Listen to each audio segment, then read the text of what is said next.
مگر میرے رب نے اس بے عقل پرندے کو میرا خادم بنا دیا۔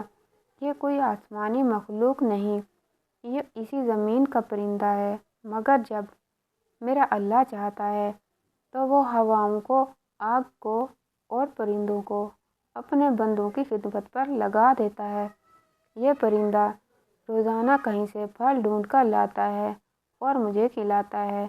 یہ سب میرے رب کی بادشاہت ہے، جو دکھانا چاہتا ہے کہ تم رزق روک سکتے ہو مگر رزق دینے والا ہاتھ نہیں روک سکتے۔ یہ سننا تھا کہ بادشاہ کے چہرے کا رنگ ہلدی کی طرح پیلا پڑ گیا اور اس کا پورا جسم ایسے کانپنے لگا جیسے شدید بخار میں ہو۔ اسے اپنی آنکھوں کے سامنے جہنم کے شعلے لپکتے ہوئے دکھائی دینے لگے۔ اس کے کانوں میں اس یتیم کی وہ پرانی فریادیں اور اس کی نابینا ماں کی سسکیاں گونجنے لگیں۔ بادشاہ کو اچانک اپنی وسیع سلطنت بہت حقیر اور مکڑی کے جالے سے بھی کمزور لگنے لگی۔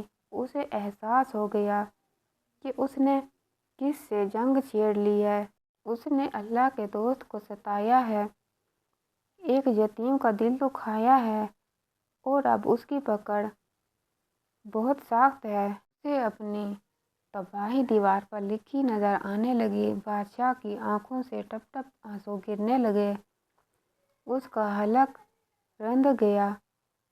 وہ جو فرعون بن کر آیا تھا اب ایک لاچار بھکاری بن چکا تھا۔ اس نے کانپتے ہاتھوں سے اپنے سر پر رکھا ہوا وہ بھاری شاہی تاج اور اپنی قیمتی دستار اتاری اور اسے زمین پر اسی قیدی کے میلے اور زخمی قدموں میں پھینک دیا اور ایک بچے کی طرح دہاڑے مار کر رونے لگا۔ اس منظر نے وہاں پر موجود سپاہی اور وزیر کا دل پگھلا دیا، حتیٰ کہ پتھر کی دیواریں بھی جیسے اس گریہ پر افسردہ ہو گئیں۔ بادشاہ زمین پر گھٹنوں کے بل گر گیا اور ہاتھ جوڑ کر گڑ گڑاتے ہوئے بولا، اے اللہ کے ولی، مجھے معاف کر دے، خدا کے لیے مجھے معاف کر دے، ورنہ میرے رب میری نسلیں تباہ کر دے گا۔ میں اندھا ہو گیا تھا، مجھے اقتدار کے سانپ نے ڈس لیا تھا، میں نے تیری زمین پر قبضہ کر لیا تھا۔ میں تیری زمین واپس کرتا ہوں، تجھے اپنی آدھی سلطنت دیتا ہوں، تجھے اپنا وزیر بناتا ہوں، جو مانگے گا دوں گا۔ بس میرے حق میں بد دعا مت کر، مجھے میرے اللہ کے غضب سے بچا لے۔ میں توبہ کرتا ہوں، میں ہار گیا، تو جیت گیا۔ قیدی نے بادشاہ کو اس حال میں دیکھا تو اس کے مومن دل میں رحم آ گیا۔ اس نے مسکراتے ہوئے آسمان کی طرف دیکھا اور کہا، اے بادشاہ، میں نے تجھے اس رات معاف کر دیا تھا جب یہ پرندہ پہلی بار آیا تھا، کیونکہ اگر تو مجھے قید نہ کرتا تو مجھے میرے رب کا یہ قرب اور محبت کیسے نصیب ہوتی۔ میں نے تیرا دیا ہوا ہر زخم معاف کیا، جا میں نے تجھے معاف کیا، مگر یاد رکھ یہ سلطنت، یہ طاقت، یہ جوانی سب ڈھلنے والا سایہ ہے۔ اصل بادشاہت اسی کی ہے جو دلوں کے حال جانتا ہے اور جو چیونٹی کی پکار بھی سنتا ہے۔ اب مجھے تیری زمین کی ضرورت ہے، نہ تیرے محل کی اور نہ ہی تیری وزارت کی۔ مجھے میرے حال پر چھوڑ دے، میرا سودا میرے رب سے ہو چکا۔ بادشاہ نے بہت منت سماجت کی کہ وہ محل چلے، اسے سونے میں تول دیا جائے گا، مگر اس نوجوان نے انکار کر دیا۔ اسی وقت بادشاہ نے حکم دیا کہ جیل کے تمام دروازے کھول دیے جائیں اور تمام قیدی رہا کر دیے جائیں۔ نوجوان جب جیل سے باہر نکلا تو رات کا پچھلا پہر تھا، ٹھنڈی اور پرسکون ہوا چل رہی تھی۔ اس کا جسم کمزور تھا، ہڈیاں نکل رہی تھیں، مگر روح توانا تھا اور چہرہ چودھویں کے چاند کی طرح چمک رہا تھا۔ وہ سیدھا جنگل اور ویرانے کی طرف چل دیا جہاں اسے اپنی عبادت کرنی تھی۔ لوگوں نے اور سپاہیوں نے اپنی آنکھوں سے دیکھا کہ وہ سفید پرندہ اب بھی اس کے سر پر سایہ فگن تھا اور وہ اندھیرے میں روشنی کے مینار کی طرح چمکتا ہوا دنیا کی نظروں سے اوجھل ہو گیا۔ لیکن اس واقعے نے بغداد کی تاریخ بدل دی۔ بادشاہ وہیں زمین پر بیٹھا روتا رہا اور اس رات کے بعد تاریخ